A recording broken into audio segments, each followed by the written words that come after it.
I'm doing extra numbers like I'm Chinese. I wanted to ask you, what do you think Big Sean meant by that? I mean, I feel like it's kind of clear. Do the Chinese have extra numbers in their like numeric system or what? I think it's referring to like the idea that, like the stereotypical thing of like, oh, Asians are good at math. That's what I kind of interpret it as. That makes sense. I literally also, as you were talking, just thought, what if it's a reference to the one-child policy of China? Or and that, how yeah. how people sometimes have extra kids, an extra number of kids. I think it is probably a math. Asians are good at math kind of I would think so. Then again, you never know. Yeah, that makes sense. It just completely caught me off guard. Extra numbers like I'm Chinese. Anyway, shout out China.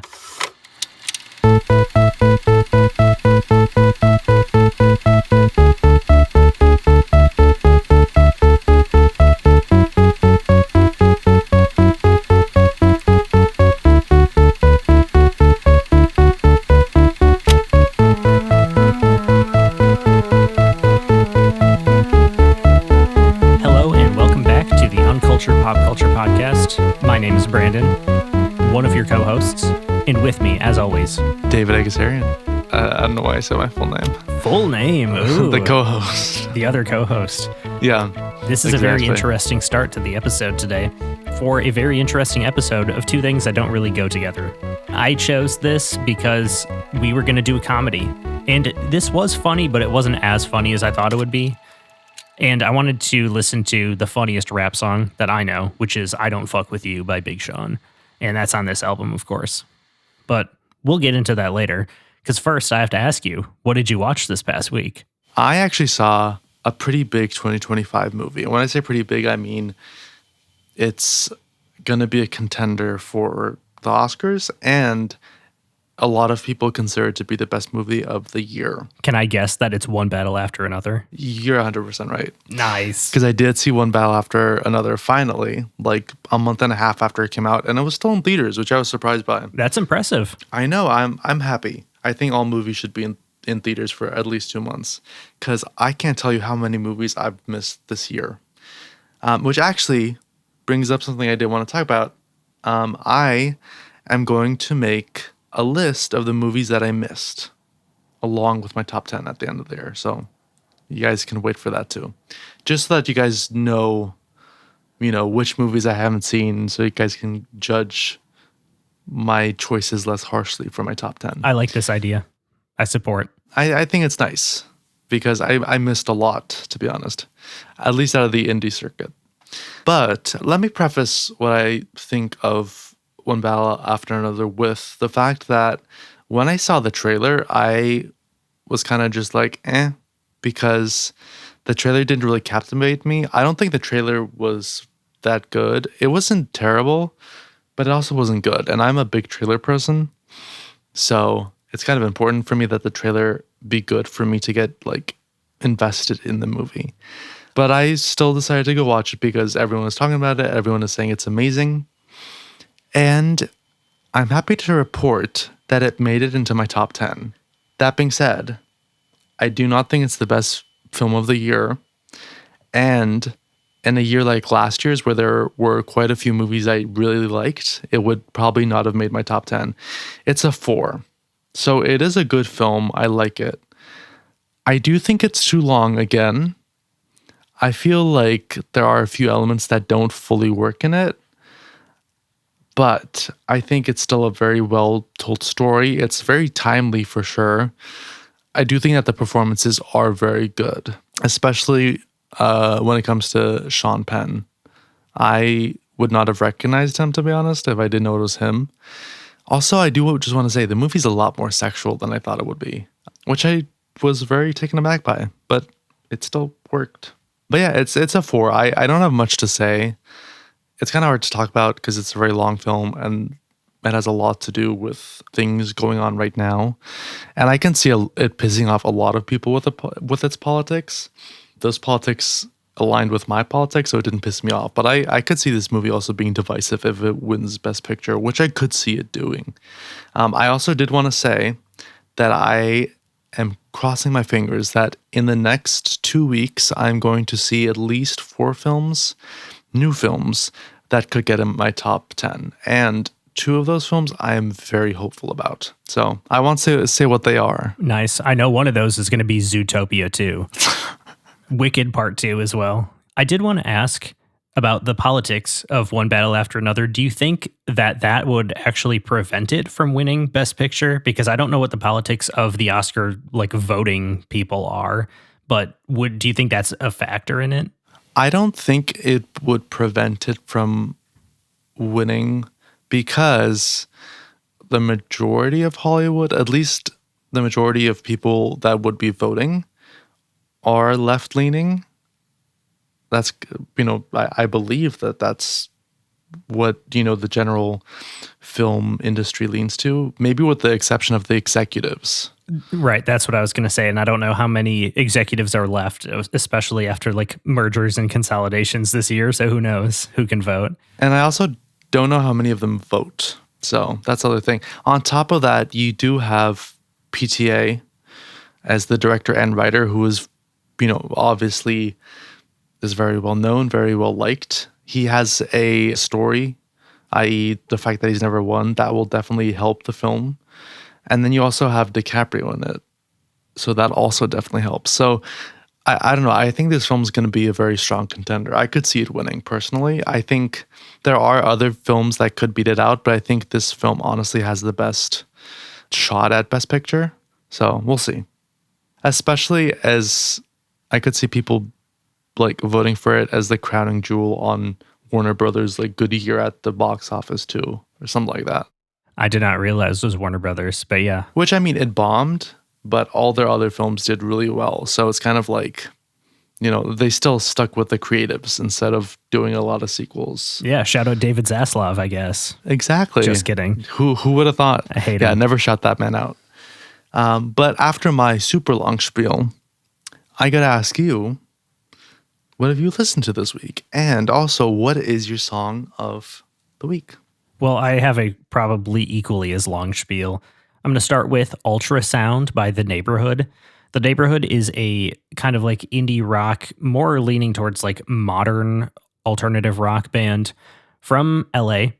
And this was their first album in, I believe, 4 years. They took a hiatus. They fired their drummer because he had sexual misconduct things. But then it turns out he was addicted to heroin, and they forgave him and he got sober and clean. Jesus. And so I don't know what the whole story is there. But anyway, their last album that they had released before they went on hiatus was really bad. It was the worst of their career. They ended up leaving their label, signed with Warner, and pretty much maybe a month, maybe a little bit less before the album came out, they dropped a triple lead single, and that was it. And then they were like, here's the album. And I gotta say, the album's pretty good. It's 15 songs. It's almost an hour long, which is a little bit too much for me. I could have gone, I've talked at length about what I like my albums to be, but I'm also learning that I like my albums to be about 36 to 47 minutes long, somewhere in there. I think that's a good length. And this was obviously over that. So I'm not docking points away because I don't think this would have made my top 10 anyway, but this was a very nice album. And I highly recommend listening to it, especially if you listened to The Neighborhood when you were younger. I know a lot of people did. I know I did. They were big on Tumblr back in the day. And anybody who wanted to pretend to be on Tumblr and wasn't, like me, would listen to The Neighborhood. So anyway, that was a good album. Even I, who doesn't know a lot of music from that era, knows No Sweater Weather. So it's yeah, I feel like most people know The Neighborhood. At least most people from our generation. So my second album that I'm going to talk about is called Digital Dust 2 by Lido or Lido. I don't know how to say his name still. I brought up Digital Dust, the original, over the summer because it was a beat tape. And I remember editing this episode because you were like, what is a beat tape? Right. This one is more like an actual album. It still falls in this realm of mixtape kind of idea. But this time they're not just beats. There's also actual songs that are fully fleshed out ideas. And let me tell you, there are some absolute bangers on here. There are still beats in between. And it's it definitely has the vibe of an unfinished kind of mixtape project, but it is so consistent throughout. And it just had me thinking about how this is what R&B and hip hop should sound like in the future. It's got like jazz elements. It's got like a kind of an older style, but it's mixed with a lot of synthesizers and just layers upon layers of stuff. And it also got me thinking about how he's based in Chicago. He worked with a lot of Chicago artists on here. And I was thinking if he moved to LA, he probably would be like more popular, more integrated into the industry. And then I also had the thought the music wouldn't be the same because there is something to being somewhere other than LA that will give you like access to different aspects of life Right. that you wouldn't think about while you're living in LA. I mean, I lived there for a while and my music changed because of it, what I was writing about, because you have different experiences. So Yeah. anyway, I had that thought, but I highly recommend that album/mixtape, whatever it is. And then the main event, the album I've been waiting for all year, Glass Jaw by Aries. I don't know if this is the best album of the year. I still have to figure it out. I still have to listen to it. It's only been a few days. But my God, is this a good album? And this is where I'm going to say, this is 12 songs long, but it's only 31 minutes. And it's Oh, wow. kind of like, I wish there was a little bit more. I wish the songs were like pushing 3 minutes a little bit more. So that's kind of the sad part where it feels like it's done so fast. But very good. Highly recommend. This will be in my top 10. I don't know where it'll be. But yeah, big fan. And I had to save the best for last. I just want to say that I'm so happy that your long wait paid off. Because I remember, you telling me how excited you were for this film Album. like months ago. Or sorry, yes, for this album. Sorry, you guys know my head is in the film space always. Yes. So it's pretty awesome that it actually like it paid off and that it was as good or nearly as good as you thought it was or would be. We are also, with that, are kind of at the end of New Music Friday for the year. There's still going to be music coming out, but it gets really slow after the second week of November. First week of December, there's usually something, but I may not even do my song of the week these few weeks if there's nothing that I really want to talk about. So we'll see what happens there. But I do have a song this week, which is called Strawberry by Allie Evenson. She's from Detroit. She's kind of like an indie singer, but she has a very pop and like kind of alternative pop sound to her. And she's been experimenting a little bit more with what the music sounds like beyond her voice. And it's really paying off. I'm really liking a lot of her new stuff. So I wanted to shout that out. Very fun song. I've been doing a lot of like indie music recently, but that's what's been really good. So shout out Allie Evenson. I did want to say to our listeners that might also be confused of like, oh, wait, but there's an album or this movie coming out late December. We do have a cutoff date because we are obviously going to record that episode a little bit early. The official range will be December 1st, 2024 to November 30th, 2025 for both movies and music. And more on that in the following weeks. And with that, it's time for Big Sean. This is Dark Sky Paradise, the Deluxe Edition. It was released February 24th, 2015 by Good Music and Def Jam Recordings, the same day as the standard edition of the album. So I don't really know what that's all about. What's the point? I don't know. I really don't know. I'm assuming the standard edition was like what was on vinyl and CDs, and then the deluxe edition was like a streaming only thing, or I don't know. The mid 2010s were weird because I don't think anybody really knew where the music industry was or where it was going, because it had just kind of started to rebound with the invention of streaming. Because in the 2000s, everybody was like, "It's dead. Music is over. We're never going to make money from it again." And not that we have been making money from streaming, but it is definitely more popular and more of a part of everyday life. And I feel like it's only going to get more and more popular. This album is executive produced by Big Sean and Kanye West. Oh, God. Now, you may not know what Good Music is. That's the record label. Sorry, that's not, that sounds like an accusation. But Good is GOOD. It stands for Getting Out Our Dreams, which is Kanye West's record label.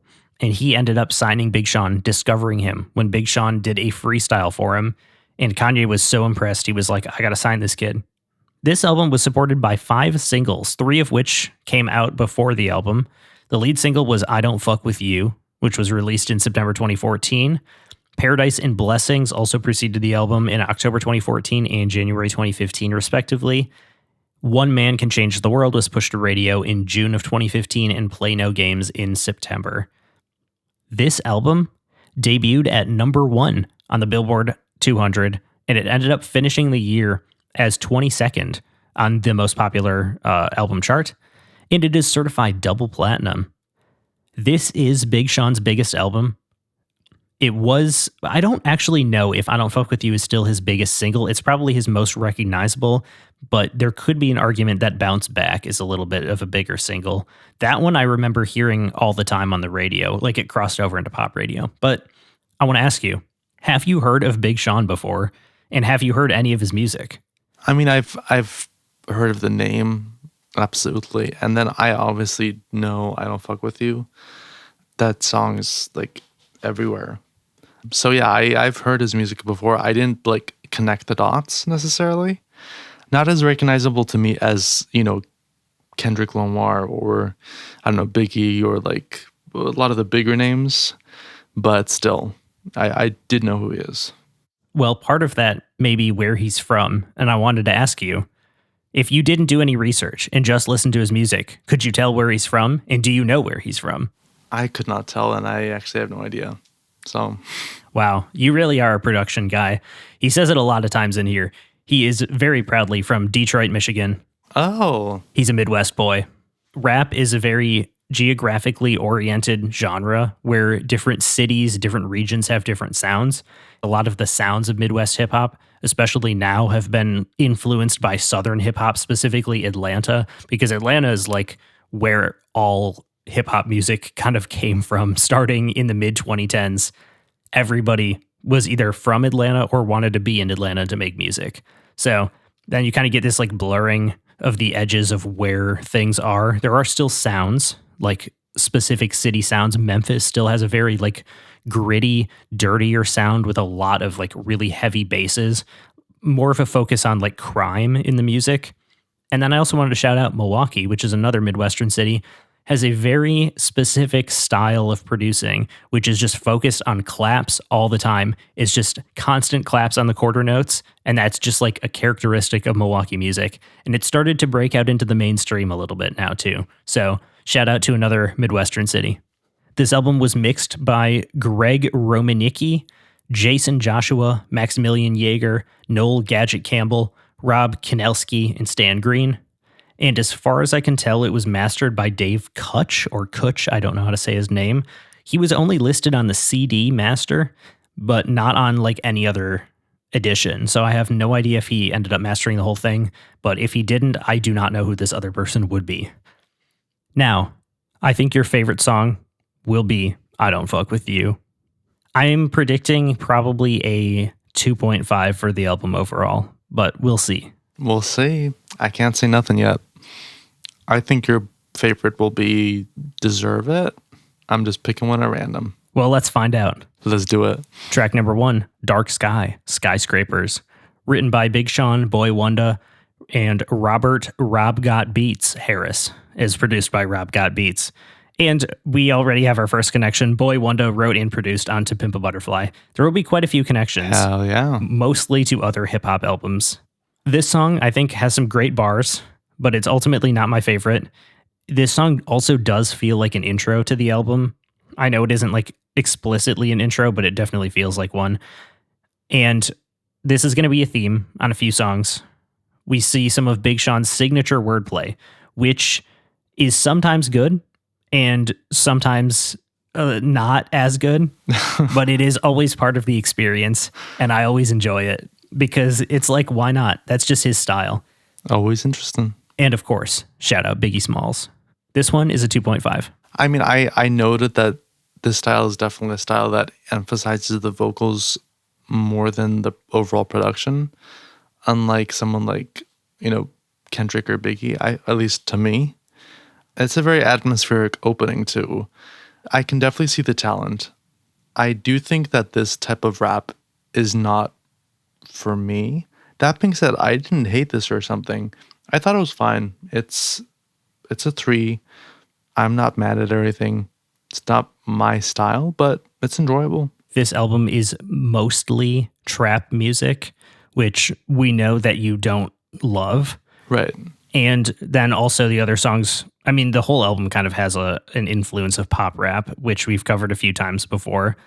It's in this kind of weird mid-2010s sound where it's mixing together more of the southern elements, which are the trap elements, and then kind of the pop elements of, I guess, late 2000s, early 2010s rap music, which really wasn't like it's like that's what people call the dark ages, because there weren't a lot of rappers that were making like rap music. It was mostly pop music with rap on it. Like examples like Flo Rida is a great one of sometimes his songs would be like EDM and he'd be rapping over it. And that's like very different than what rap music would end up sounding like literally 5 years later. That's interesting. Track number 2, Blessings, featuring Drake, written by Alan Ritter, Anderson, Vinyls, Hernandez, Big Sean, and Drake. It's produced by Vinyls with co-production from Alan Ritter and Drake. This is our first time talking about him on the podcast. We had technically a connection to SZA because one of her songs, I think, interpolated a Drake song. But this song, I think, has a great first verse by Sean. This is the kind of style that no one does anymore. It's a sort of lackadaisical, nonchalant flow, which was, and in my opinion, still is cool. I think the nonchalant aspect of rap music that makes it so boring now and kind of why rap music isn't really on the charts anymore is because the lyrics are all about being nonchalant. It's not the way it's delivered. It's not the sound of it. Nowadays, people are just saying nothing. And I think that's part of the problem with, you sound like you don't care and then your lyrics sound like you don't care. And it's like, wow, okay, I guess you don't care. I shouldn't listen to this then. I think that aspect, the kind of nonchalantness mixed with actual like lyrics that are interesting and inventive is kind of what made rap so inescapable in the mid to late 2010s and even partly in the early 2020s. It was so much more about the song. And I feel like there's this big push to kind of just put out as much as you can and see what sticks. And I think that's kind of a TikTok problem, but it's also a streaming problem because albums don't kind of hold the same weight as they used to, especially in rap music, because you can just put out a 25-song album and people will pick what they like from it and then not return to the other stuff. It's not an event anymore. Anyway, this is our first taste of Drake, and this is probably his best form/era. This is when he was actually trying. That could be because he had other people writing his music for him. I don't know. I'm not going to get into all of that. We'll have to cover that when we do a Drake album. Right. I don't ultimately care because to me, he is a pop star and not really a rapper. Yeah. But this song sounds like it could have been on Drake's mixtape Nothing Was the Same, which was also from 2015, literally down to the beat, which sounds like it was made specifically for that project. Like this, I don't want to say it sounds like a Drake reject, but in a way, it sounds like something that could have been on there because I don't think this is a bad song. That's kind of why I don't want to use that word. But here we go with some signature Big Sean wordplay. You do like the solar system and plan it out. So, yeah, that's the kind of stuff. Some of the ones that I shout out will be the ones that I was like, I don't know. But there are some good ones too. Then the last thing I wrote was maybe Detroit and Toronto are two sides of the same coin, which is kind of something that I've been talking about on the podcast of the Midwest and Canada almost feel kind of spiritually related. Do you agree that those two cities are the same side or two sides of the same coin though? I don't know. I think it's more of a maybe. I think the Midwest as a whole and Toronto feel very spiritually similar. I mean, when I was listening around to rap from different places when I was in high school, I specifically wanted to be like, what can I find from different cities? And I thought that Toronto sounded a lot like the Midwest. So that was just kind of a continuation of that observation. But anyway, this song is a 3. I think it's pretty good. And I do remember it from 2015 when I was in high school. This was a big moment. Drake was everywhere. It was interesting. I feel like the chorus worked better for me, but overall the song itself did not work for me as well as Dark Sky did. Again, I don't hate it. I just don't think this song captivates me much. It kind of feels basic, which I know it's not because there is thought put into the lyrics. I just know that for me as someone that doesn't focus on lyrics, I focus on the other elements. So that's probably why it feels like that to me, even though I know it isn't. It's ultimately a 2.5. I wouldn't really return to the song. Again, I don't think it's terrible, though. It's definitely interesting, hearing your input on these songs as someone that does notice the lyrics, though. I think lyrics are such an important part of rap that like you have to pay attention, and it's easier to pay attention when it sounds good, which is kind of my main problem with a lot of more modern music modern rap is that it all starts to sound the same after a little while because you really only have a few producers that are doing something interesting, and then everyone else is just trying to copy those people and doing it worse. So that's more of like where it gets a little boring and stale and samey. Right. Track number 3 is All Your Fault, featuring Kanye West. This was written by Big Sean, David Pack, Emmanuel Mono Nickerson, Kanye West, Lee Stone, Nashim Myrick, Noah Goldstein, Terrius the Dream Nash, and Welbin O.G. Webby Morris Jr. It's produced by Kanye West with co-production from O.G. Webby and additional production from Nashim Myrick, Emmanuel Mono Nickerson, and Noah Goldstein. Kind of just ended up reading almost everybody's name again. But this is what happens when you have Kanye West involved in a song. He's got a sample in there, of course.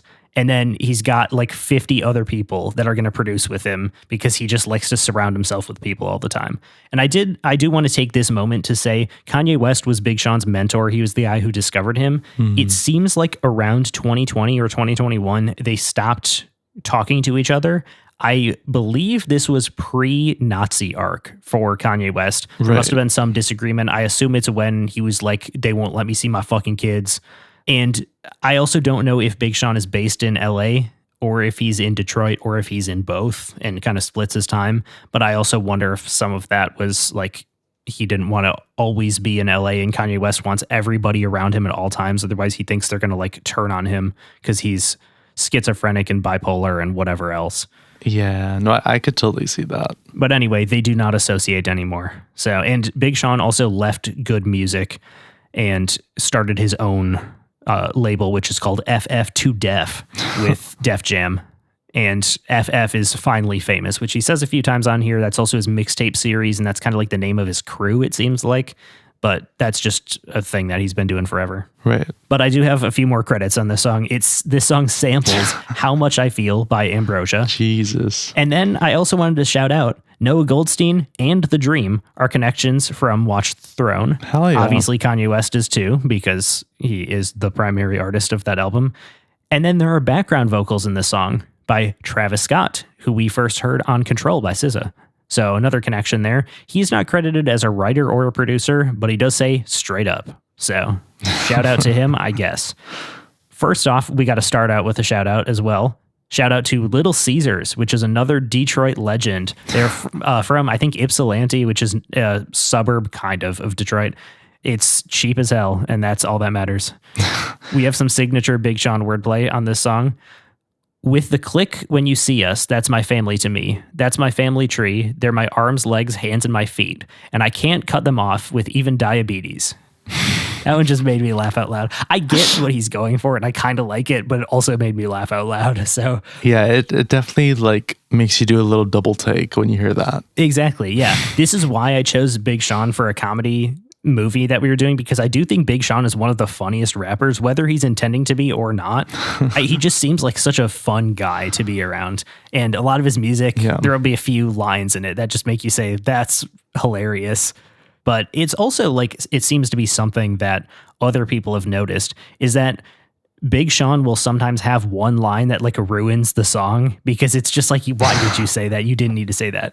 There was one later in the album, I didn't write it down because it was like very explicit, and I was like, I don't feel like talking about that right now. But he does have other lines on some songs where it's like, you didn't need to say that. But I appreciate that he did in a way too, because it's like no one else would do that. You definitely like see that effect. Yeah. I think that also happened with, to shout out another kind of pseudo pop rap album we did, John Bellion, where he talks about masturbating in All Time Low. Mm-hmm, it's like, you didn't need to say that. That's a very Big Sean coded line. So anyway. Yeah, it's kind of like, what is the point of that? I don't know that there is one. It's just kind of fun. Anyway, he also has a really fun wordplay on this one. And I done did the impossible a few times, Tom Cruise shit. Shout out Mission Impossible and all of the Mission Impossible movies that Tom Cruise has done. Hell yeah. That's a good one. Just got an honorary Oscar. Oh, an honorary Oscar. Have they never given him a real one? He's never going to win a real one, let's be honest. Sorry, but it's not going to happen. I didn't know that. That's fine with me. He's a Scientologist. Yeah. Whatever. He doesn't even win. You know, of course, that I have to shout out when they're trading bars on the third verse. I always have loved that, and I still love it. And I think this song can be summed up in one sentence. Kanye West does his best to ruin a pretty good Big Sean song. And I can only say one other thing. Straight up, this is a 3. I like that there was a lot of stuff going on in the background in the song. I think there's a lot of interesting elements to it. This is a song that I've also heard before, which makes sense. It's like one of the bigger songs, right, from this album? Yeah, it is one of the bigger ones. I'm just surprised that this is one that you've heard. Yeah, I mean, at work, a lot of coworkers will put on rap, so I feel like that's probably one way I've heard it. But yeah, I like the production. I feel like the mix didn't work that well for me, maybe because of the distorted elements in it, which everyone knows my relationship with that. But yeah, this song kind of stayed at the same level. It's a 2.5. Again, I don't hate it. I don't particularly like it that much, but I wouldn't like get angry or turn it off or anything like that if I heard it, which is kind of my reaction to a lot of this. Like, I feel like there's nothing bad here or like something that makes me want to turn it off. You know, any of my low scores are kind of just me being like, okay, I'm not interested really. So I guess that would be how I would say everyone should interpret my scores. I'm trying to get people to not come at me with pitchforks pretty much, so. I get it. I mean, I think that this song was, like, this could be a 3.5. I just don't like Kanye's contributions to it really at all. Like, that too, yeah. Vocally, I should say, because he produced it, and I think he did a good job producing it. Like, that's part of the reason that the song is interesting. I just don't always want to hear his voice sometimes. And I don't know.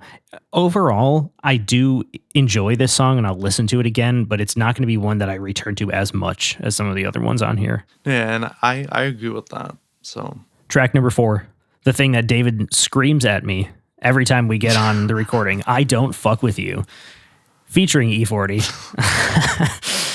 This one is written, right.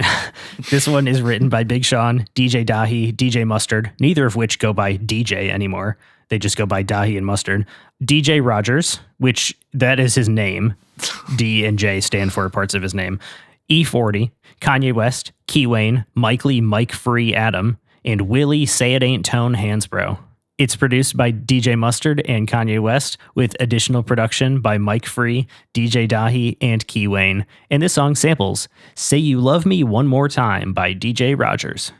This song, of course, has 2 iconic signature Big Sean lines. And everything that I do is my first name. And then in the background, B.I.G. I have always loved that. I think that's so fun. It is very fun. And then the one line that I've remembered and always pops into my head for the past 11 years.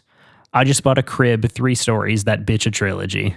I think that's such a great line. It's just like, I wouldn't think of that. And that's like classic Big Sean wordplay because it makes perfect sense how he got there. But I don't think anyone else would be saying that. Like, I just love that. It's so cool. It's like no one else would get there, even though you totally see how he got there pretty much. Yeah, exactly. E40 also had a classic line in here. I'll make a bitch stand outside forever like the Statue of Liberty. What a great line. Yeah. I don't know what else to say about this song other than both beats are crazy on here. All 3 verses are instantly iconic. This song is hilarious, and of course, it's the reason I chose this album. And I did count. There are 46 fucks in this song, which does beat out Steve Martin only a few short weeks later. This song is a 4 for me. It could be my favorite, but I have another song that's also a 4. And both of them, I feel like, could be my favorite and maybe could even go to 4.5s. So this one is a 4, but it's a very high 4. I love this song. Let's go. I still have a chance. I still have a freaking chance. I also contemplated just rapping an entire verse from this song as the intro, but I don't think anybody really wants to hear a white boy spit at this time. And, that's fair. But I will say that I do love this song. And this was one of the first songs that I heard that I was like, oh my God, I actually do love rap music. Like, it's so fun. And this is the kind of stuff that I like. It's just kind of like a carefree song. It's just like, you can tell they had a fun time in the studio with this. 46 fucks. I mean, who else is doing that? Anyway, what did you think? And is this your favorite song? Because I did predict this one to be your favorite. I think that this song, compared to the ones that come before it at least, blends together better. I feel like the production and the vocals come together more. And it is a very catchy song. It also has this interesting like shift in the middle, which I don't know how to really describe, but I feel like I've never really heard that. It's a new beat. Yeah. Okay, that's what it is, I guess. I didn't notice what it was exactly. It's a new beat, but it kind of using the same sample that's been used throughout the song. It's very interesting, and it's a lot of fun, and I think it works really well. Oh, yeah, no, I agree. It's a very interesting effect that I did not expect at all, and I feel like it's something that I haven't heard or at least noticed in any other rap song that I've heard. So yeah, I feel like, I don't know if we've done any songs with beat switches in them before, but usually when you have a beat switch, it's just like an entirely new beat. This one is just like constructed from the rest of the song. Right. And it like perfectly feels like a continuation. It's like two sides of the same coin. It feels very connected, more so than other songs with beat switches. And yeah, this song works, I think, very well. This song is very close to getting to 3.5. It's ultimately still a 3, but it does get close. That being said, it's not my favorite, and my favorite does go higher. I do have a feeling that your favorite song is going to be the other one. That might be my favorite, but we'll see. It appears later in the album. Hey, there's a chance. Not to spoil it, but after you said that, there's a chance. Track number 5, Play No Games, featuring Chris Brown and Ty Dolla $ign. Written by Aaron Hall, Big Sean, Chris Brown, Gene Griffin, Justin Miles Johnson, Key Wayne, Teddy Riley, Timmy Gatling, Ty Dolla $ign, and Willie Say It Ain't Tone Hansbrough. Produced by Key Wayne and J. John Henry. And this song samples Piece of My Love by Guy. And Ty Dolla $ign is, of course, a connection, but this time to S.G. Lewis's Audio Lust and Higher Love, which I didn't realize that's where we heard him. But he was on a song on there. I fully expected that he was going to be a connection from Watch the Throne, but no, it's actually S.G. Lewis. So that's really cool, to be honest. That's why I like keeping track and seeing like where we've heard from these artists before, because obviously we both know Ty Dolla $ign. Yeah. But yeah, so shout out. We got a signature Big Sean line here. I'm all ears. In other words, here for you. I love it. This song is not that bad. It's just not super memorable. I don't like Chris Brown's chorus, and I honestly think if they let Ty Dolla $ign just kind of do his thing on the chorus, he would have come up with a better one in like 10 minutes. It's whatever. I don't really care about it that much. 2.5. You see, this is interesting because this is a 3 for me. The first time I heard this, I wrote down that it sounded like the track and the vocals, or not the vocals, the track and the beat didn't really sync up. But then I went back and listened to it again, and I was like, wait, I don't hear that again. So I kind of, at first I disliked the song, and then I was kind of like, you know what? It's pretty good. It's all right. I don't know like why I thought that the first time, that it wasn't synced up or something, but it's interesting that this is like the second time where we've kind of gone back and forth from you giving a higher score, me giving a lower score, to vice versa. It's like we're kind of switching back and forth. Right, yeah, we're both bunched around the same scores. Obviously, that means very different things for us, but it is an interesting effect that we're going back and forth opposite. We're back to disagreeing. That's good. We gotta go back to that at some point, you know. And I have a feeling we're going to disagree about this next one too. Track number 6, Paradise, Extended. Written by Big Sean, Markwell Middlebrooks, Mike Will Made It, and Willie Say It Ain't Tone Hansbrough. Produced by Mike Will Made It. And in case you couldn't tell, this is an extended version of the song Paradise, which ended up coming out before the album, I believe. And then for the album, he recorded the entire second verse and added onto the song. So that's why it's extended. The beat on this song is incredible how bad it is. I didn't even realize how bad this sounded. I remember listening to the song years ago, and I didn't think it sounded this bad. And the other thing is, Mike Will Made It is a great producer, so I do not know what happened here. And the worst part about the beat being so bad is that this might be like one of his best verses, verse 2 specifically. He raps incredibly well on here. And for that reason, I have literally no idea what to think or feel about this song. I ended up giving it a 3 because I think the rapping is so good, but my God, is that beat bad. Yeah, I wasn't a big fan of the song either. To be honest, this song just felt kind of one note and kind of flat to me, which maybe goes to the beat not being very good. I was also just not a very big fan of the distorted sections again, because I didn't really feel like they added anything to the overall song. This is a 2.5. I agree, like there are some elements that kind of help to keep it a little elevated, but I don't think the song works very well. And it is sad that he had a great producer and he had a great, I think both verses are good, specifically the second verse I really like. And it still like turned out not that great. And I don't really get how that happened. But with that, track number 7, Win Some, Lose Some, written by Big Sean, Boy Wonder, Janae Aiko, and T-, and produced by T- with co-production from T-. What the fuck did I write here? I think I screwed that up. Honestly, I don't even care because that's amazing. I love that is amazing. Let me look up what this is actually supposed to be. Okay, yeah, it's actually supposed to be Boy Wonder, which is what I thought it was supposed to be. But for some reason, I wrote T- there. So it says T- 3 times in a row, because then after that, it says T- is a connection. And you're never going to guess what album it is. It's Lord's Melodrama. What? He's a hip hop producer. I know him for like making beats like this. And I completely forgot he did like additional production or co-production on a song on Melodrama. So shout out. That's another weird connection that like I never would have guessed. I never would have thought that, to be honest. This song is potentially about his ex-girlfriend, Naya Rivera. You may know her from Glee. Rest in peace. Rest in peace. And at this point, he was dating Ariana Grande.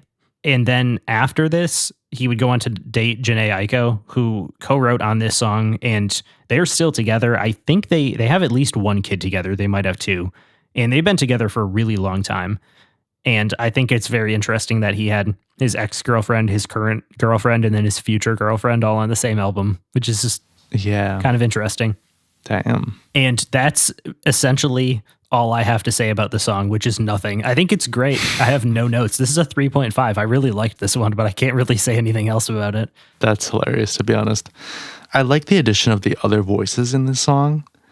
There are parts of the song that I think work really, really well. That being said, other parts of it don't work that much for me. So this song was weird because it was kind of like, as I was listening to it, I was going back and forth between being like, oh yeah, I'm into this. And then, oh, what? I don't like this. I also did want to say, I got to pull a quote too. So I'm going to pull the quote, I'm a great motherfucker, man. Hell yeah. And then I also want to say that I do feel like the Kesha effect was quite strong with me in this album. I was going to ask about that. Yeah, it was very strong. And I feel like that's why my scores kind of fall into a few very specific areas. But I think this song works better than some of the songs that preceded. So it is a 3 for me. Again, it's kind of just fine, but it has interesting parts to it for me.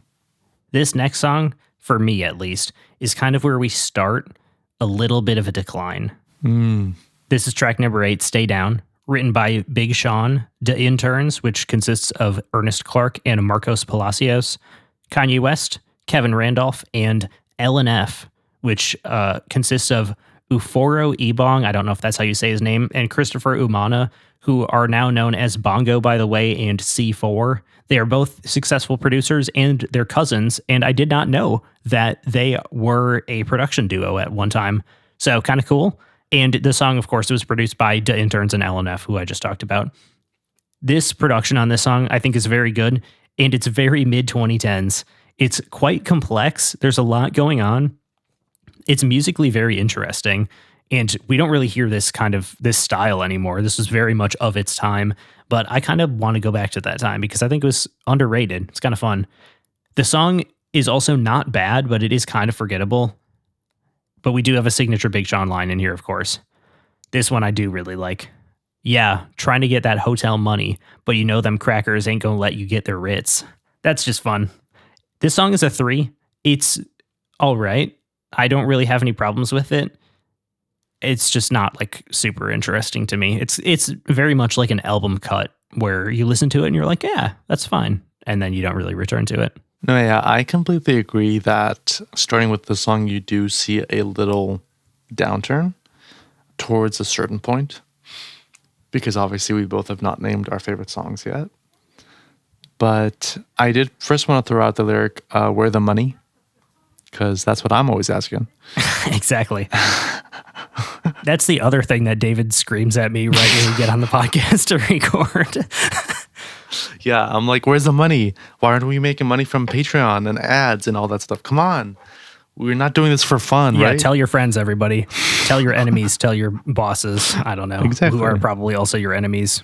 Shout out capitalism. Actually, not a shout out. Yeah, listen, all you poor people, tell your enemies, the other poor people, and tell your friends, the billionaires, because they're definitely not fucking you up on purpose. Exactly.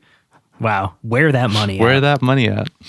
To go back to the actual song, I feel like a part of the reason why these songs in this section didn't work as well, aside from the fact that I don't think they just work as songs as well as a lot of the previous songs that came before, but a reason why they didn't work as well for me, I feel like, is because the Kesha effect started to come in clutch here, and because of that, I started getting a little bored of a similar sound. That being said, I also do think that they just don't work as well as a lot of the previous songs. I feel like they're maybe not as cohesive. I think the other thing, which I thought you were going to mention, is that these songs are all quite long. That's the other thing. They're all above 4 minutes, I believe. I think I Know, which is the next song, is over 5 minutes, which feels very long. Which I will definitely talk about when we get to that song too. But yeah, this is a 2.5. Again, it's not like it's terrible or anything. I don't think it's very good. I don't like it. But I'm sure that's definitely partially the Kesha effect. I'm also sure that part of it is the fact that I prefer the styles of someone like, Kendrick Lamar or Biggie, or something where it's more of the production and the vocals kind of hand in hand instead of trap or something like that. But yeah, this is a 2.5. I'm going to force you to like trap music at some point. There will be an album that converts you over, and I have a bad feeling it's going to be by a white man. We have to move on to track number 9, which is the thing that I say to David after he yells at me when we start the podcast. I Know. Featuring Jhené Aiko. Written by Big Sean, DJ Mustard, Early Mac, Jhené Aiko, and Key Wayne. Produced by DJ Mustard and Key Wayne. I wrote one thing about the song. This song doesn't do anything for me. This is a 2. Yeah, this song feels very slow to me, which is probably in part because... It is. Because it's so long. Yeah, this is also 2.5. I forgot everything about the song the moment it ends. Honestly, if I came back to it, I could see this going down to 2. But it's kind of like, it would bore me too much to go back to it. So I'm never going to actually go back and change the score. So, yeah. This is my least favorite song as well. Ooh. So, 2 is the lowest I go. This is the only 2 that I have. This song also was not a single, but it's the second most popular song on the album. It's got almost 500 million streams, and I don't know how that happened. I do remember hearing this song when it came out in 2015. It must have been like the promotional single, but somehow this song is like super popular, and it's second to only I Don't Fuck With You. So that's kind of interesting. I don't really know why as well, because I think I think there's many better songs on the album than this one. Yeah, no, I completely agree. I'd like to point out this is reverse track 9 theory. This is my least favorite song, and it's track number 9. So we haven't talked about that in a while, but it hasn't happened in a while. Yeah. Track number 10, Deep, featuring Lil Wayne, written by Big Sean, DJ Mustard, Key Wayne, and Lil Wayne, 2 different people. 2 different spellings as well. Produced by DJ Mustard and Key Wayne. And of course, Lil Wayne is a connection to Dangerous Woman by Ariana Grande. That's right. We have a signature Big Sean line on here. I architect the flow, rapping all of these stories. Just sad to say that. That's not even like, I don't know. That's like a forgettable line inside of the song, but it was just so Big Sean that I was like, I want to shout it out. This song to me is the definition of an average song. There's nothing wrong with it, but it's not good enough for me to want to return to it. And it's pretty long, so it's just kind of like, it's all right. I don't really have any problems with it. It's just not that interesting. This is a 2.5. Yeah, I don't have much to say about the song either. I don't really like it that much. It's a 2.5. It's not terrible again. But it does feel kind of repetitive, especially when you listen to it back to back with the previous couple of songs, which makes me like not want to return to this section of the album ever. Hopefully this next song will make you want to return to the album. This is track number 11, One Man Can Change the World. And I did want to say, this was my other choice when it came to your favorite song. It was between this and Deserve It, just because this song has the piano. That's all I'm going to say. Just throw that out there.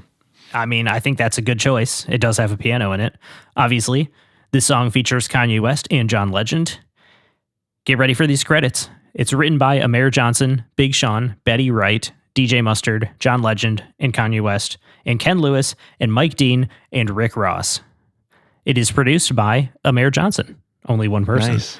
It contains an interpolation of Sanctified by Rick Ross, Kanye West, and Big Sean. That's why Rick Ross is credited. And now we got a connection here. Ken Lewis wrote on To Pimp a Butterfly and produced on Watch the Throne. And then Mike Dean wrote and produced on Watch the Throne. And then there's additional vocals on the song. You may have noticed a woman singing in the background. I don't know if you know her. Her name is Natasha Bedingfield. That sounds familiar, but I'm not sure. Okay, she had a few hits. She's British, apparently. I did not know that. But she had a few hits in the mid to late 2000s. And she has some uncredited background vocals on here, which I did not know. That's cool. This song was written about Mildred V. Leonard, which is Big Sean's grandma. She was one of the first black women to be a captain in the U.S. Army. I was trying to do some research to figure out like her life story. There wasn't a lot, but from what I could gather, she was stationed in Paris during World War II, and she delivered mail to, I think, people who lived in the occupied city of Paris. She was the only way that they could communicate with the outside world, and she'd go through like an active battlefield to get mail to these people, to and from the people who were kind of like trapped in the crossfire. So big shout out to Mildred V. Leonard. Big Sean's name is Sean Michael Leonard Anderson, so he's got her last name in there too, which is pretty cool. I have one thing to say about this song. God, what an incredible song. This is a 4. This is the other one that could be my favorite. It could be because of the piano, but it also could be because it just sounds amazing. It's super deep, to shout out the previous song, and it feels so personal and like the kind of story that I want to hear from Big Sean. Like, you can tell how much he cares about and loves his grandma. And she ended up passing away in 2014, which was right before this album came out. So I would assume that he wrote this song with her in mind. Maybe it was before she had passed away. But yeah, this is an incredible song. So yeah, big shout out to Mildred V. Leonard. Hell yeah, I'm happy that I threw in that this was my other choice. So I could be partially right. When this song started, the first thing that jumped into my brain was, oh my God, something sounds different. It's a different sound. And I do really like the piano note too. With like the context of the song being about his grandmother or for his grandmother or both, that makes me like it even more, even though it's still a 3 for me. But which is in general, I like this because it feels like there's more going on. It's one of the 2 songs where it is still closer to a 3.5 because I feel like there is something more there. And of course, my favorite song, hint, hint, will be a little bit higher. Exactly what I thought it would be is Research featuring Ariana Grande. I mean, we'll get there when we get there, but that is the song that I thought would be your favorite after I was wrong. So I also didn't say that, but I'm going to say it now instead of right when we're going to get to the song, just so I can try to get some extra points. But we'll see. I could be wrong. It could be track number 12, Outro, written by Ali Shaheed Muhammad, Big Sean, DJ Dahi, Durando, DJ Paul, Isabel Buarque de Holanda, Gilberto de Oliveira, aka Bebel Gilberto. She's Brazilian. I have no idea how to say any of that. J Dilla, John Tanner, Phife Dawg, Q-Tip, and Toa Tay. I also don't know how to say that. Produced by DJ Dahi. It samples Didn't I by Durando and interpolates Find a Way by A Tribe Called Quest. Can I just say, this little audio clip of you reading the credits is now my favorite audio clip from the whole history of this podcast, just because of you trying to pronounce that person's name, because that's hilarious. Yeah, it's Sorry. really long. I could have just said Bebel Gilberto. I think that's how you would say that. But I saw her name and I saw that it took up almost an entire line on my screen. And I was like, I have to say that. Like, I want to try at least. And I do want to say, I'm not laughing at the name. I'm laughing at Brandon's pronunciation of the name. Well, yeah, of course, because I have no idea what I'm doing. Yeah. Shout out to the fine people of Brazil, though. I hope we get some Brazilian listeners someday. And I got to say, this is a fun end to the album. It's got a great production. It's got a nice sample. It's very different from all of the other songs on the album, kind of like the previous song, which felt very different. This one also feels very different. It feels like the perfect end to the first part of this album. And then I also wanted to say, at the end, he shouts out a number, 313-515. I don't remember the next part of it. 313 is Detroit, of course. That is his real number that he shouted out. He was like, call me. I think he ended it with like, bitch, call me is like the last word of the album. And people did. They called him until his mailbox got full. And he had to tweet about it and say, guys, yes, that's my real number. I'm trying to reply to or listen to all the messages, respond to them and all that kind of stuff. That's crazy. So I just thought that was cool because people will shout out numbers all the time and they won't be real. But this one is, and it's actually his. So cool. He's still got the 313 number. I'm a big fan of that. Keeping your area code no matter where you are. This one is a 3.5 for me. I completely agree that this song, like One Man Changed the World, One Man Can't Change the World, feels different to the other songs in the album. And then I also agree that it's a perfect outro for the album, to the point that I wish that they kind of never released the deluxe version because it doesn't really feel that necessary to me. This feels like the perfect place to end the overall album.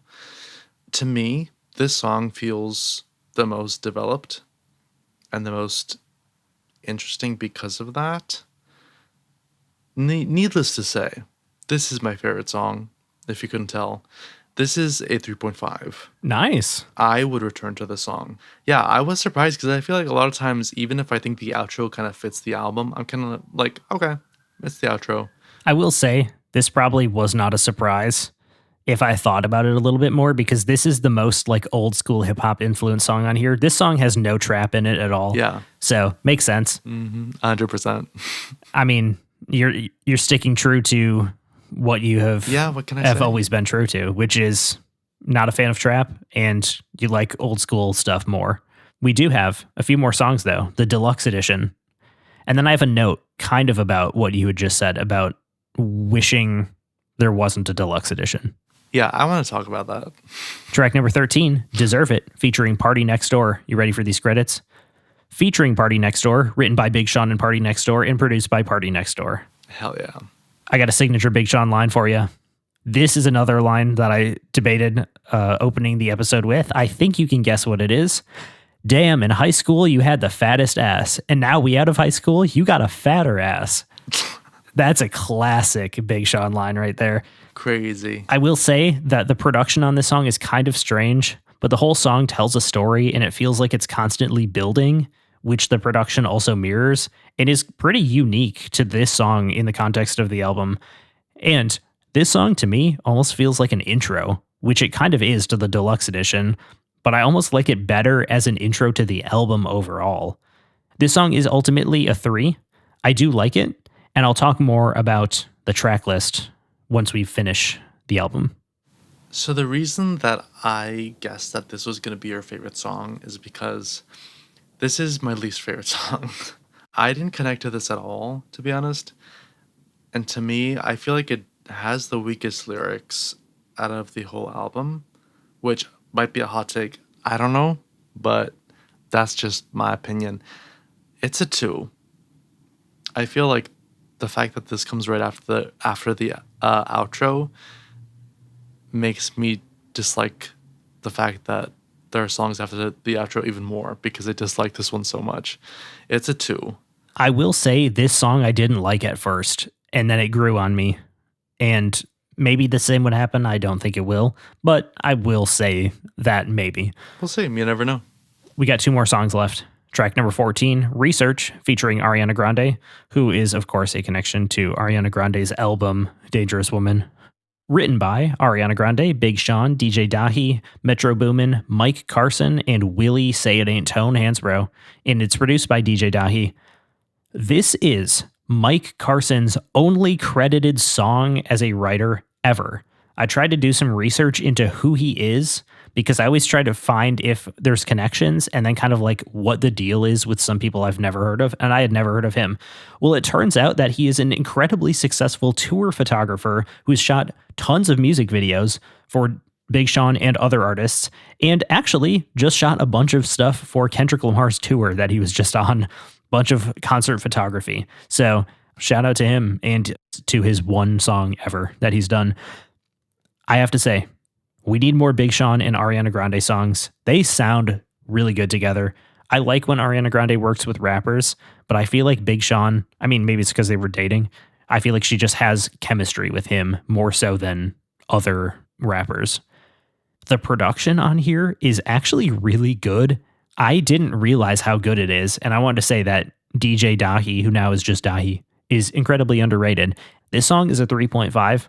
This is the reason that I chose to do the deluxe edition of this album and not just the standard edition, because I like this song and I figured you might also like it, seeing that I said it would be your favorite. But what did you think? Was this one that could be a 3.5? It's interesting that you chose this as my potential favorite because I think the production is very funky, which I do like. But I feel like as the song goes, it kind of loses that a little and kind of just goes back in a way to being, for lack of a better word, a more typical song from the album. Even though Ariana Grande comes in a little bit later, which, by the way, the moment I heard her voice, I was like, is that Ariana Grande? So I've been like ear trained at this point. But yeah, I think this song kind of starts out stronger, but then it kind of gets a little weaker. So this is actually still a 3 for me.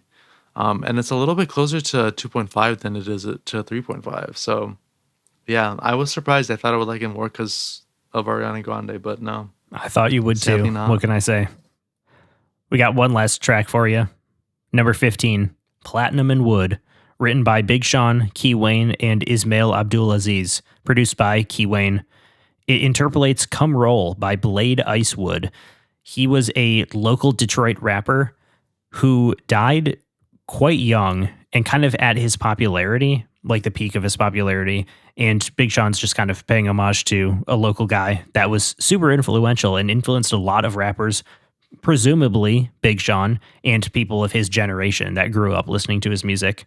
All I got to say on this song is shout out Detroit. This is a song about Detroit. This is a 2.5 for me. Not my favorite, but it's all right. And I think he's got some good bars on here. I think this song is fine. Again, it feels a little bit more moody, kind of in a similar way to the opening song. But again, there's nothing that really like pulls me very strongly. I don't dislike it as a lot of the other songs on the album. It's still a 3 for me. But ultimately, it's fine. I think that the outro, though, is such a better ending for the album compared to this. And I'm not just saying that because it's my favorite song. I just feel like it works a lot better. Yeah, that is the danger of doing a deluxe edition of an album, because most of the time the standard edition of the album was thought about to be like to have a track list that makes sense.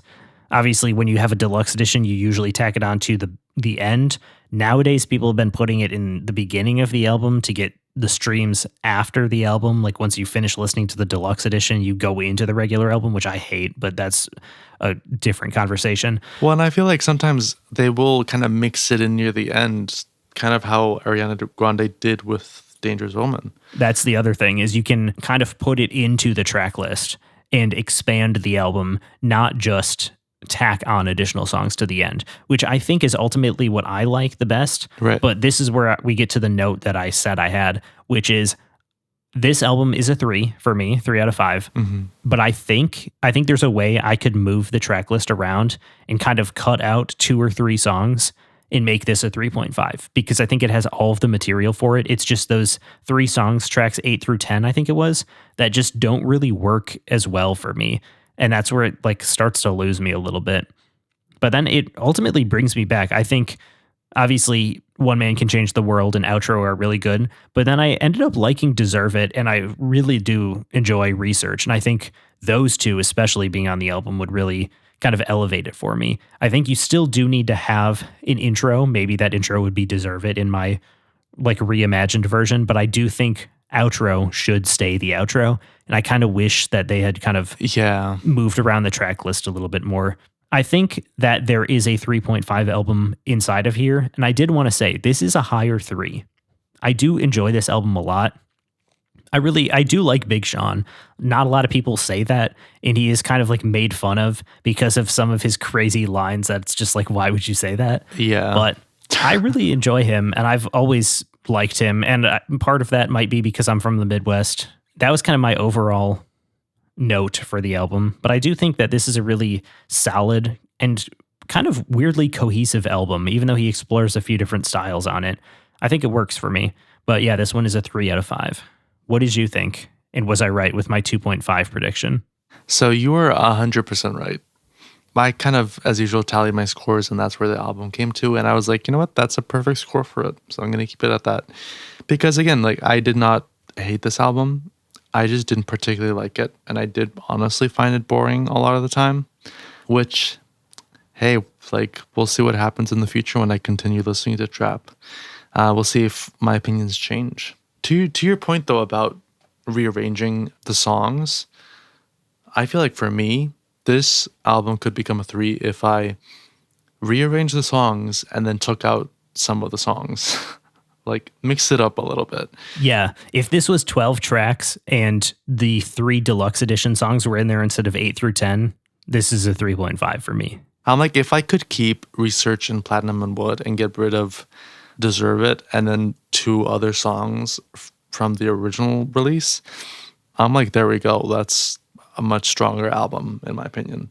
I hope that adding in at least Research was kind of an exciting adventure for you to say, oh, here's Ariana Grande. Because it is different, I think, than some of the other songs. Even if it does, in your opinion, kind of go back to being similar, there is something there that you don't get from some of the other songs.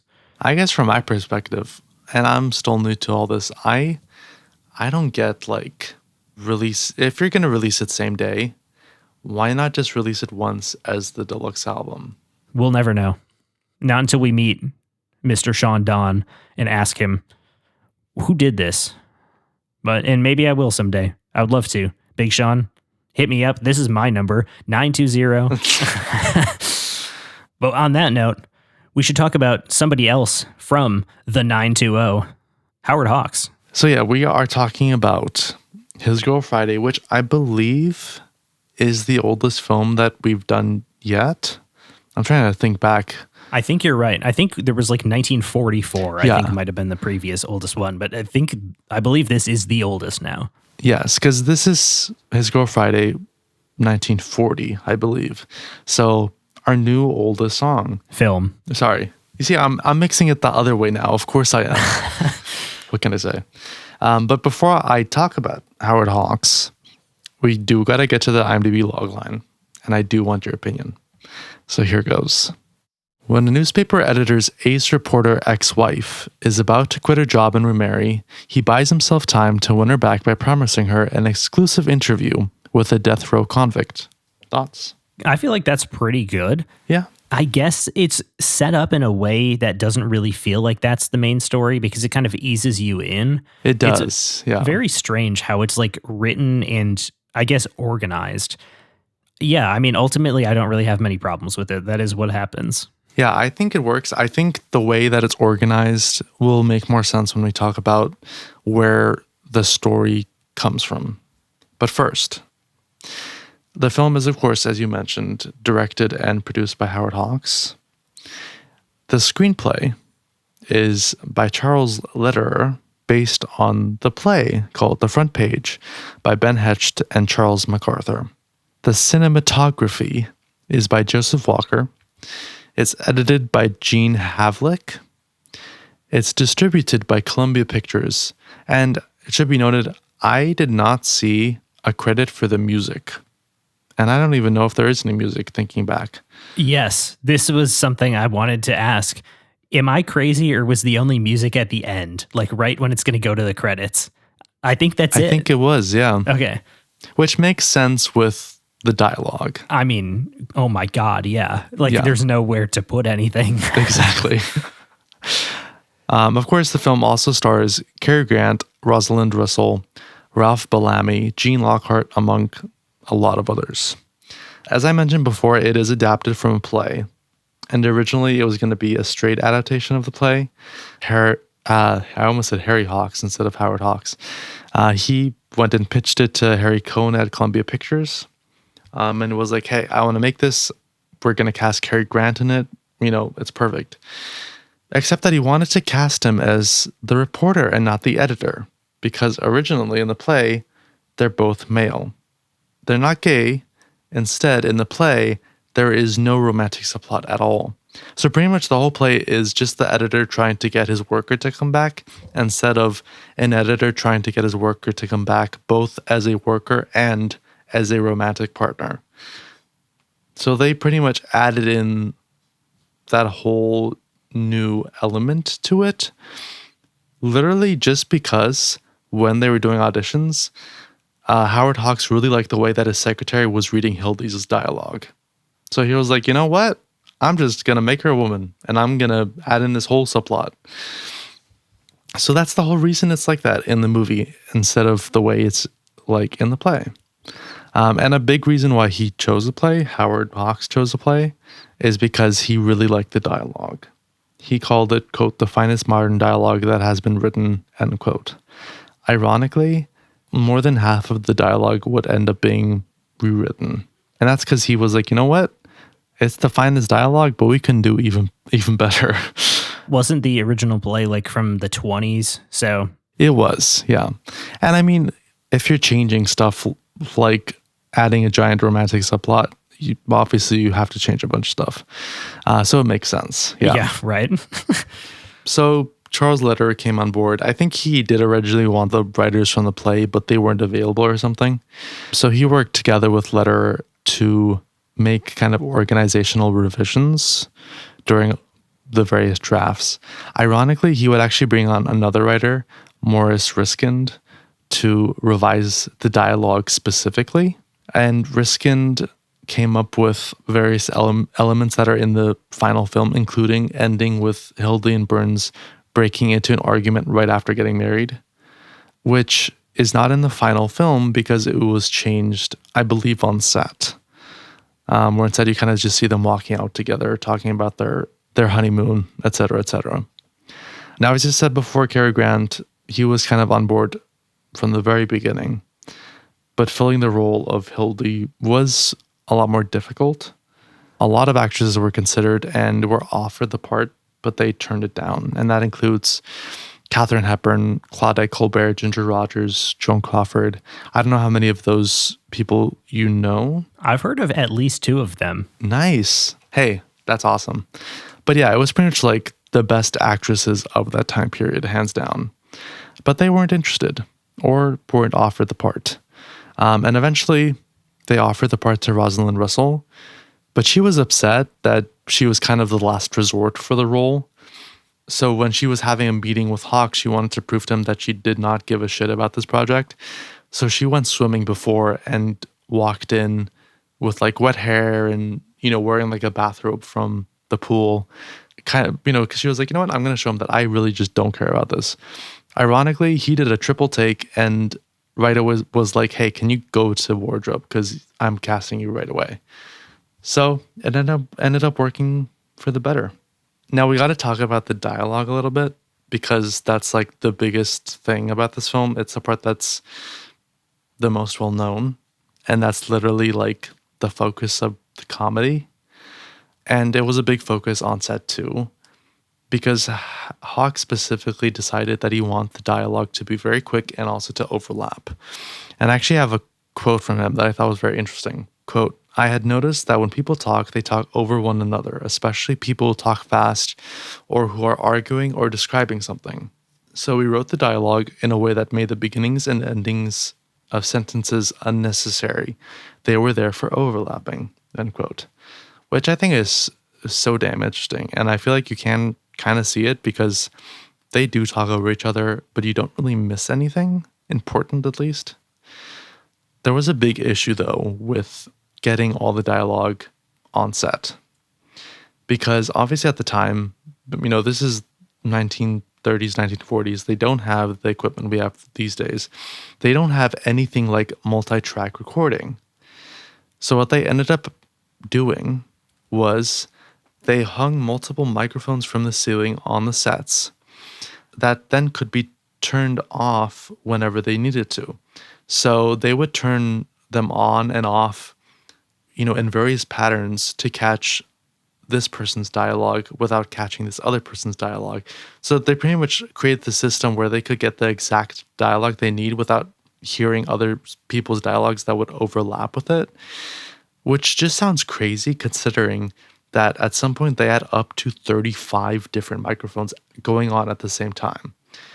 So they had like people going and like turning this one on, this one off, this other one on, like throughout scenes. So it just sounds crazy, but it ended up working. And this allowed them to get really fast, crisp dialogue, which ironically, Hawks ended up speeding up even more during post-production. Shooting was also difficult for the camera crew because the actors were allowed to ad-lib. So they did not know what the hell the actors were going to do one moment to another. And Russell actually felt that her dialogue was not as good as Grant's. So she literally hired her own writer, whose name I could not find, to write new dialogue that she would just insert as ad-lib. And it got to the point that Grant would ask her every single morning, what have you got today? And he was the only other person that knew. Grant also obviously ad-libbed a lot. And he actually ad-libbed a very cheeky line in one of the earlier scenes. I believe it actually might be the first or second scene. When he is describing who Hildy's fiance Bruce looks like, he ad-libs that he looks like Ralph Bellamy, who is, of course, the actual actor playing Bruce in the film. And they kept it in. I saw that or like saw and heard it. And I was like, why do I know who Ralph Bellamy is? And then I realized, oh, it's because his name is on the front of the DVD cover that I got of this movie. Literally. And that is actually, like, looking back, that is a hilarious line. It's incredible that they kept that. I think that's great comedy. And it's like nowadays, if you watch this film and you haven't looked at the credits, you don't get the joke because, most people don't remember who Ralph Bellamy is. But I imagine at the time when I'm guessing most people did know him, it was hilarious. I'm also wondering, is this like the first meta joke in like Honestly, Hollywood? It could be. That's kind of crazy. Like, this is super old, and it's interesting that it was ad-libbed as well. And I also wanted to say, Ralph Bellamy looks like the guy from How I Met Your Mother. Marshall, what the hell is his name? The actor that plays him, Jason Segel, I think is his name. Oh, I don't know that. why, but as I was watching him, I was like, that really looks like him. And I don't know. That was my other thought. Now, the last thing I have to say about production is that the restaurant scene was so difficult to shoot because of how quick the dialogue was. It took him 4 days to shoot. Now, let's get to the release. The movie came out in New York City on January 11th, 1940. Of course, this is back when they would release movies city by city. I could not find anything on how much this film made. Like, I tried looking it up, there was no info anywhere. The most I saw was like 300,000 or something on Box Office Mojo, which I know could not be right. So I don't know how much this movie made, but it was well received by critics. Wait, do you also not know what its budget was because of that? No, Very interesting. I did not see its budget anywhere. I did not come across it, at least. But I mean, I assume it was a box office success because it's kind of considered to be a perennial classic, even though that's not always the case. But it was well received by critics. They liked it. They really liked the dialogue. They liked the gender swap, which is kind of interesting. I feel like I'm kind of surprised that the men weren't like, oh my God, how dare they add in another woman? You can only have like one woman in the entire movie. So I'm, pleasantly surprised that they liked it.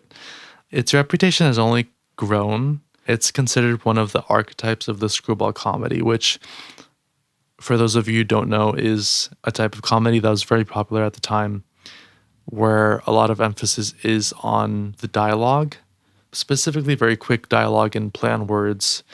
And other examples include It Happened One Night, which I would say is kind of the other archetype of the style that came, I think, like a year before.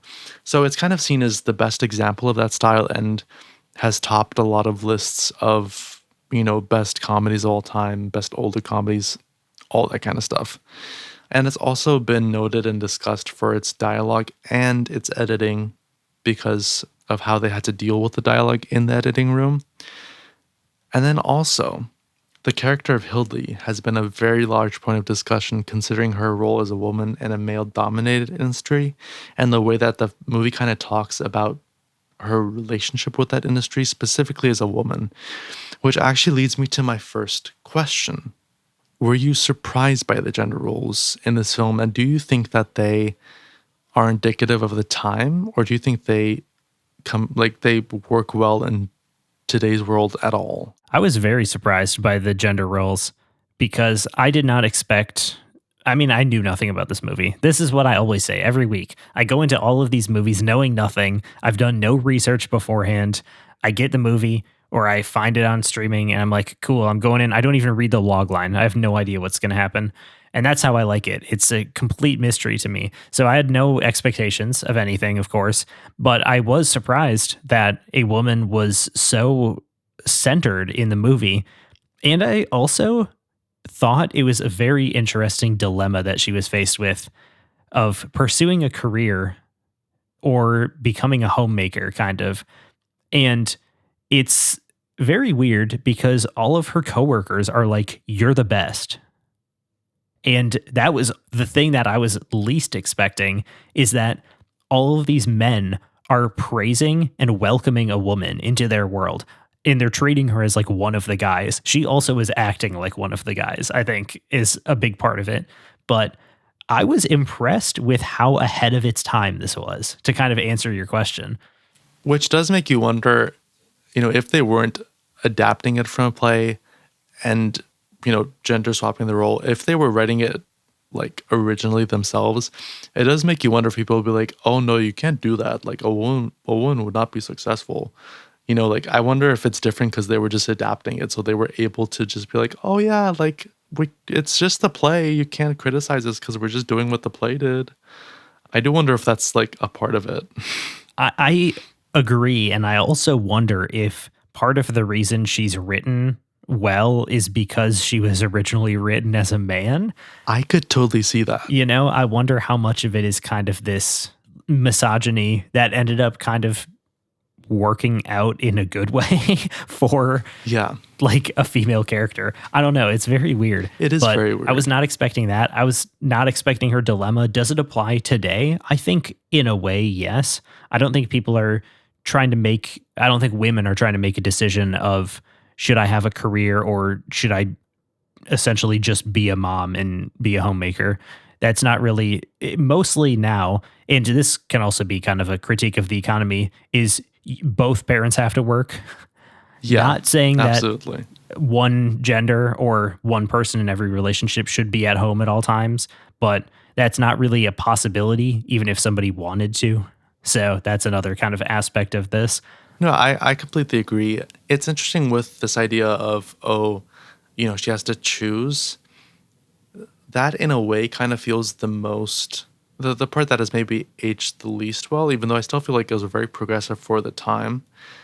That being said, while I think that it's very true that like you can work and support a family as a woman at the same time, like obviously you can, it still is very difficult and speaks to maybe the difficulty of being a reporter. So it is kind of like it doesn't age the best in terms of like it's a black or white question of, oh, either you have to choose being a reporter or being like a housewife instead of there being an option of doing both. But I think there is truth that it is a difficult thing to do both, regardless of your gender. And it's just difficult to, support a family, especially nowadays, to your point. Like now both parents do have to work. Like there's no way around it unless you have like an inheritance or something or a billionaire. But the other question that I wanted to ask was about the style, because this is obviously a very specific style that focuses kind of 100% on the dialogue and that being the comedic, kind of force of the film, especially considering what the film is about. I mean, it's literally following a murder case and people like hiding a murder and questions about if that murder was right or wrong or etc. I wanted to ask your thoughts on the style of comedy as a comedy writer. Bring it back. Bring it back. Oh, yeah. I loved this. I think this is really fun. I like dialogue. That's my favorite part of movies and kind of just storytelling in general. I love when people talk. I love talking as well, in case you haven't noticed from this podcast. Oh, yeah. But so I say bring this back. I think any way of telling a comedic story should be kind of like at the forefront. And I know we don't make comedy films anymore, but maybe this is how we get back to it, of kind of going back to the drawing board, going back to square one of the 20s through 40s and saying, how did we make comedy films back then? I thought this was funny. It wasn't as funny as I thought it would be. Some of the jokes I wonder if I missed because it was so fast and I'm trying to figure out what's going on with the story as well. I think this is the type of movie that gets better upon rewatch as well. Once you start to like know some of the things that happen, you can kind of pay attention to all of the little details and kind of be immersed more in the world in a weird way, which is kind of unique. I agree. But yeah, I want all kinds of comedy to come back. I want this kind of comedy to come back. And I enjoyed the dialogue. I mean, obviously that's like the main part of the film. I liked the film. Therefore, I also liked the dialogue. I agree. I feel like these days the dialogue is not focused on enough.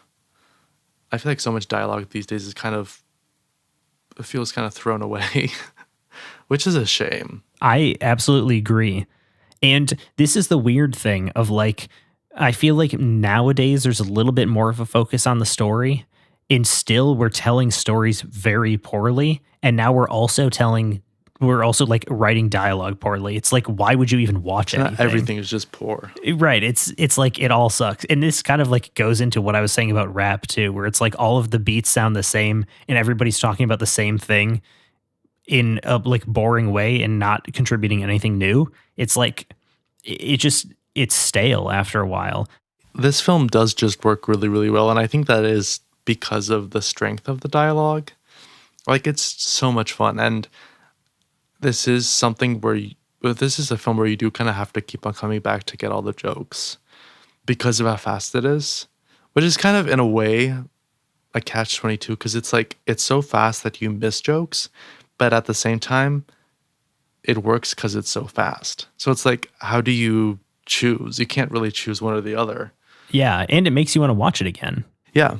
For that reason. Which I did want to say, this is my second time watching this film, and it's just as good. I do wonder if I liked it a little bit more the first time just because of like the surprises of watching it for the first time, but it still held up. And I think that it still holds up just as a film in general these days, as a comedy film, because it's still very, very funny.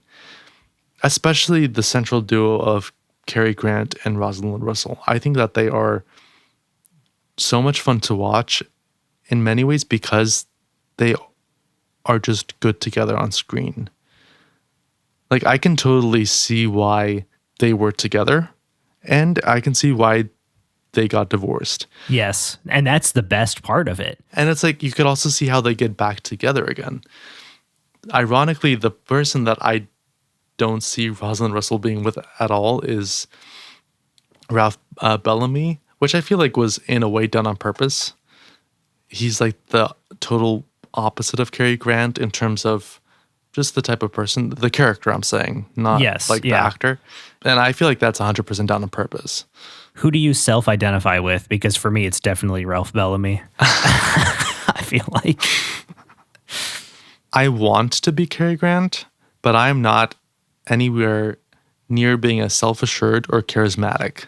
So I am Ralph Bellamy too. Or as selfish or as evil or as cunning or any of those words. Because in a lot of ways, he is not a good person. Like, no, absolutely not. But like, it's so fun to watch. You could be Hildy, though.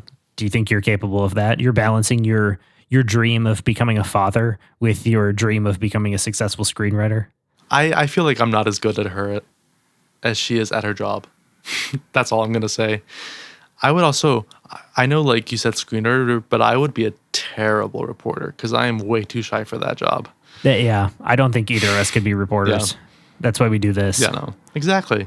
I want to say something that somehow I have not brought up yet. Howard Hawks.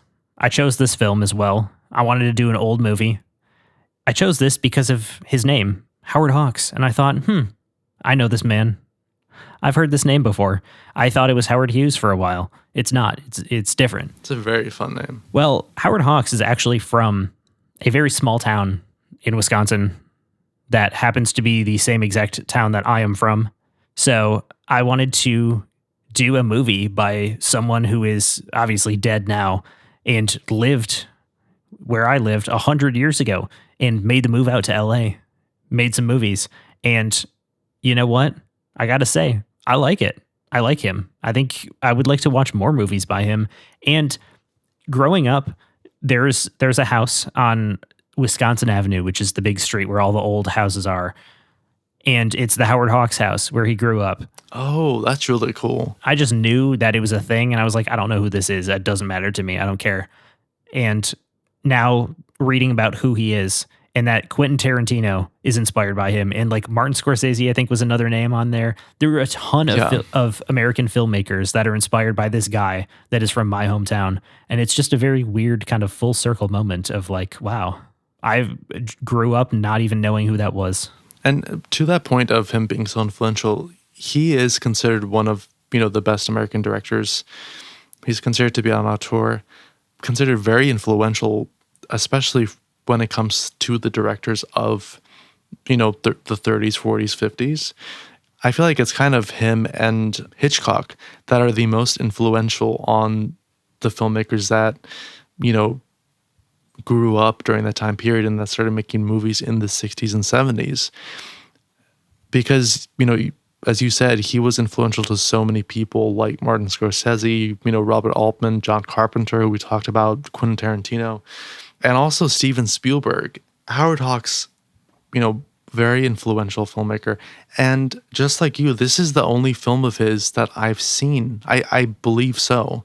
I can't think of any other films of his that I've seen. So I am also on board to watch more movies from Howard Hawks because, I do really like this film. I think it holds up very well. I did also want to say that looking at the genre screwball comedy, I think there were 3 films listed as like the best of the genre, and all of them were directed by Howard Hawks, which is also insane. Well, yeah, because he also directed Bring Up Baby, which I've been wanting to watch for so long. Jennifer loves that film. She, she's brought it up so many times. She's brought it up, baby. She's brought it up, baby. Exactly. Well, I assume this is the part where I'm supposed to give my score. Yes. I'm very intrigued. I did not guess because honestly, I have no idea. I think this score is going to change as well. Right now, it's a 3 out of 5. I think it can go up to a 3.5 and probably will go up to a 3.5 on my next rewatch because I feel like I did miss stuff. It's so fast. I didn't know what was happening. I didn't know what to expect next, which, is good in some ways. But there are a lot of jokes and a lot of references and things that I didn't get and that I would like to in the future. So I think this will go up to a 3.5, but as of right now, it is a 3. It is a very dense movie, and it's a movie where you do have to watch it a couple of times. At least I feel like you do. It is so short too, and it packs so much in there. Yes. If you like wrote out the whole screenplay, it would probably be near like 200 pages. But because the dialogue goes so fast, it's like an hour 20, an hour 30. Yeah, it's got to be like 3 pages per minute. And it just breezes by so fast, which again, you don't see anymore. To go back to the scores, this is a 4 for me. That being said, so this is not my favorite screwball comedy. My favorite is It Happened One Night, which I think is an absolutely amazing film. As far as comedies go, this is not, my favorite. I do really like this. I think it's good. It does fluctuate for me. I feel like it goes between a 4 and a 3.5, but I haven't been able to make up my mind. So because of that, I decided to keep it at a 4, but it like, whenever I've watched it, I just keep on going back and forth afterwards, and I can't really decide. Which, hey, if I put it at 3.5 and you put it at 3.52 later, that would be awesome that we have the same score. But ultimately, I'm going to keep it at a 4 right now because I just can't really choose. But it's definitely like I am in a little bit of a dilemma myself because I do really enjoy it, but I don't feel like it's as strong as a lot of other comedies that I have at 4. I get that as well. I think that's where it comes into play where this is probably a lower 4, Exactly, yeah. I think I am in support of it being a 4 for you. I feel like it does feel right for it to be a 4. Well, then I'm happy with my decision to keep it there. And hey, we definitely will watch more Howard Hawks movies. We will watch It Happened One Night too, Bring a Baby, because we are going to be watching older movies too and older comedies. And not just older comedies, older dramas, older sci-fi movies, if that even exists. And we will be pairing all of them with Big Sean albums. Exactly. Got a few more to go. Exactly. And then we will be pairing like an old scratchy piece of music from like 1910 that you can barely hear with like the newest release or something. We're doing it with every single Marvel movie is going to be an instrumental jazz album from the 20s. Exactly. We'll get there someday. We'll figure it out how to pair these together at some point. Miles David and Iron Man. Miles Davis. Sorry, did I say David? Miles Davis. I know who you're thinking about. Yourself. I am not that self-centered. Excuse me. That takes us to the end of the episode. And I think it was another successful week. We had 2 3s for me. You didn't like the album as much, but I'm still working on getting you into trap music someday. Someday I will find the album that converts you. And who knows, maybe that'll be next week. And if you guys are wondering, hey, how can I watch the movie and listen to the music to be prepared to listen to the album? You know what you can do? You can literally go to our Instagram right now and look at our announcement of next week's episode. So you can watch it. It's up there, I promise you. Unless David woke up really late today and stopped to upload it because it's like 2 p.m. That's okay. Sorry, guys. That happens sometimes. If you want to complain about that, you can always email us at upcpod@gmail.com. If you have any thoughts, comments, concerns, if you would like to let us know how we're doing, you can also leave a comment on Spotify because that would be pretty cool. Our link tree exists. It's got all of our links to everything. It's got our Rate Your Music and it's got our Letterboxd profiles on there. And I'm hoping to add in a little document soon that tells you all of the different effects that we've discovered throughout the podcast, such as Kesha, Maroon 5, Black Sabbath. Exactly. I've been working on writing all of those. So we'll see. I might put that up soon. It might be out by the time this episode comes out. Hopefully. We are the D&D of podcasts. We need a rubric to get to follow along with. Exactly. So as you're listening and you say, I wonder what that effect is, you can go back and look. It'll be right there handy for you. In this description of this episode, you can click right there to get to our link tree. And if you guys just really want us to succeed because we're just like interesting to listen to and not totally like annoying because we say like all the time, you guys can totally just tell your friends, your family, your enemies about this podcast, you can even rate or review it on Apple Podcasts. Either one. I don't know what If you they do. want to. I have an Android. Yeah, You who know. knows? You do too. We both send green emojis, so we have no idea. But hey, you do you. Yeah. And speaking of David having an Android, if you want to get in contact with him, his number is 818. See you next time.